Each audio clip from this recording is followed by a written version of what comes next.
ಇನ್ನು ಬಿಜೆಪಿ ಕಾರ್ಯಕರ್ತ ವಿನಯ್ ಆತ್ಮಹತ್ಯೆ ಕೇಸ್ಗೆ ಟ್ವಿಸ್ಟ್ ಮೇಲೆ ಟ್ವಿಸ್ಟ್ ಸಿಗ್ತಾ ಇದೆ. ಆರೋಪಿ ಬಗ್ಗೆ ಹುಡುಕಾಟ ನಡೆಸ್ತಾ ಇಲ್ವಾ ಪೊಲೀಸ್ನವರು? ಕಾಟಾಚಾರದ ಹುಡುಕಾಟ ಮಾಡ್ತಾ ಇದ್ದಾರಾ? ಈ ಕೇಸನ್ನು ತುಂಬ ನೆಗ್ಲಿಜೆನ್ಸಿ ಮಾಡ್ತಾ ಇದ್ದಾರಾ? ಆರೋಪಿ ಬಗ್ಗೆ ಹುಡುಕಾಟವನ್ನ ಯಾಕೆ ಮಾಡ್ತಾ ಇಲ್ಲ ಪೊಲೀಸ್ನವರು? ಕಿರುಕುಳ ಡೆತ್ ನೋಟ್ ಬರೆದಿಟ್ಟು ವಿನಯ್ ಸೂಸೈಡ್ ಮಾಡ್ಕೊಂಡಿದ್ದಾನೆ. ವಿನಯ್ ಕೊಡಗು ಭಾಗದ ಬಿಜೆಪಿಯ ಕಾರ್ಯಕರ್ತ ವಿನಯ್ ಸೋಮಯ್ಯ, ಅವ್ರ ಫುಲ್ ಹೆಸರು. ವಿನಯ್ ಆತ್ಮಹತ್ಯೆ ಮಾಡಿಕೊಂಡಿದ್ದು ಈಗ ಸಾಕಷ್ಟು ಚರ್ಚೆಗೆ ಗ್ರಾಸವಾಗ್ತಾ ಇದೆ. ಒಂದು ಕಡೆ ರಾಜಕೀಯ ಕೆಸರೇರ ಚಾಟ ಕೂಡ ಪಡ್ಕೊಳ್ತಾ ಇದೆ. ಇನ್ನೊಂದು ಕಡೆ ಕಾಂಗ್ರೆಸ್ನ ಶಾಸಕ ಪೊನ್ನಣ್ಣ ಅವರ ಹೆಸರು ಇಲ್ಲಿ ಕೇಳಿ ಬರ್ತಾ ಇದೆ. ಪೊನ್ನಣ್ಣ ಅವರ ಅತ್ಯಾಪ್ತನ ಹೆಸರು ಕೂಡ ಇದರಲ್ಲಿ ಮೆನ್ಷನ್ ಆಗಿದೆ. ಆದರೂ ಕೂಡ FIR ಅಲ್ಲಿ ಪೊನ್ನಣ್ಣ ಅವರ ಹೆಸರು ಮೆನ್ಷನ್ ಆಗಿಲ್ಲ. ಮತ್ತೊಂದು ಕಡೆ ಸಾವಿನ ಮನೆಯಲ್ಲೂ ರಾಜಕೀಯ ಮಾಡ್ತಾರೆ ಬಿಜೆಪಿಯವರು ಅಂತ ಕಾಂಗ್ರೆಸ್ನವರು ಒಂದು ಕಡೆ ಬಿಜೆಪಿ ನಾಯಕರಿಗೆ ಟಾಂಗ್ ಕೊಡ್ತಾ ಇದ್ದಾರೆ.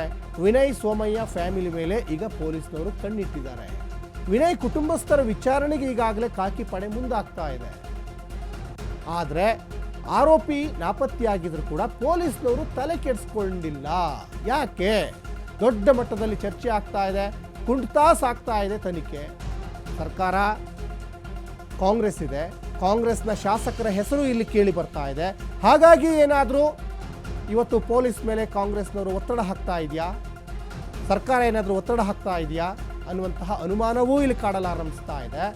ಒಟ್ಟಿನಲ್ಲಿ ವಿನಯ್ ಸೋಮಯ್ಯ ಕುಟುಂಬಸ್ಥರ ಮೇಲೆ ಖಾಕಿ ಪಡೆ ಈಗಾಗಲೇ ಹದ್ದಿನ ಕಣ್ಣಿಟ್ಟಿದೆ.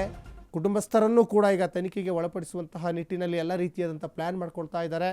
ಪೊನ್ನಣ್ಣ ಆಪ್ತ ತನ್ನೀರ ಮೈನಾ ಇವರ ಹೆಸರು ಈಗ ಡೆತ್ ನೋಟ್ನಲ್ಲಿ ಮೆನ್ಷನ್ ಮಾಡಿದ್ದಾರೆ, ಕ್ಲಿಯರಲ್ಲಿ ಮಾಡಿದ್ದಾರೆ ವಿನಯ್ ಸೋಮಯ್ಯ. ಹಾಗಾದರೆ ಏನಾಗ್ತಾ ಇದೆ ಕೇಸು? ಈ ಕೇಸು ಹಳ್ಳ ಹಿಡಿತಾ ಇದೆಯಾ? ಹಲವಾರು ಕೇಸ್ಗಳು ಹಳ್ಳ ಹಿಡಿದಿದ್ದಾವೆ.